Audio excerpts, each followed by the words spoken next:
దేశంలో అంతరించిపోతున్న బూడిద రంగు కోడికి తిరుపతి జూ సంరక్షణ కేంద్రంలో ప్రత్యేక ఉత్పత్తి కేంద్రం ప్రారంభించింది కేంద్ర ప్రభుత్వం.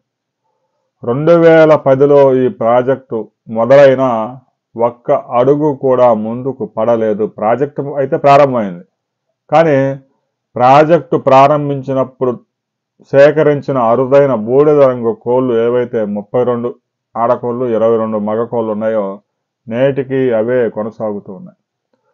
దాదాపుగా 100 గుడ్లు పొదగేస్తే 10 పిల్లలు కూడా రావడం లేదట.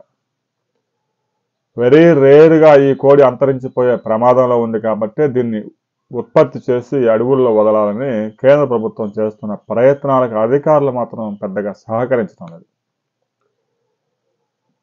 ప్రాజెక్టు ప్రారంభించి 14 సంవత్సరాలు అయింది. ఇప్పటికే వేల కోడి పిల్లల్ని తయారు చేసి అడవుల్లో వదలాల్సింది, కానీ ఎప్పుడు చూసినా ఆడ 30 కోళ్ళ కంటే ఎక్కువ ఉండడం లేదు.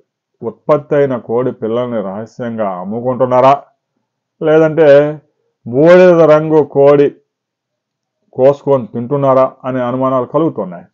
ఎందుకంటే అడవిలో కోడి, ఆ కోడిలో రెసిస్టెన్స్ పవర్ ఎక్కువగా ఉంటుంది అనే ప్రచారం ఉంది. దాంతో ఆ మాంసానికి కూడా మంచి డిమాండ్ ఉంది. అడవి కోడి అంటారు చాలామంది చాలా ప్రాంతాల్లో. రేరుగా దొరుకుతూ ఉన్నాయి, తగ్గిపోయింది సంతానం. వేటాడడం వల్ల, అడవి జంతువుల వల్ల, వాతావరణంలో వేడి పెరిగిపోవడం, ఆహారం దొరకపోవడం, రకరకాల కారణాలు. ఇక రాబోయే రోజుల్లో కొన్ని రోజుల తర్వాత అసలు ఆ కోడి దేశంలో ఎక్కడ కనిపించకుండా పోయే ప్రమాదం ఉంది.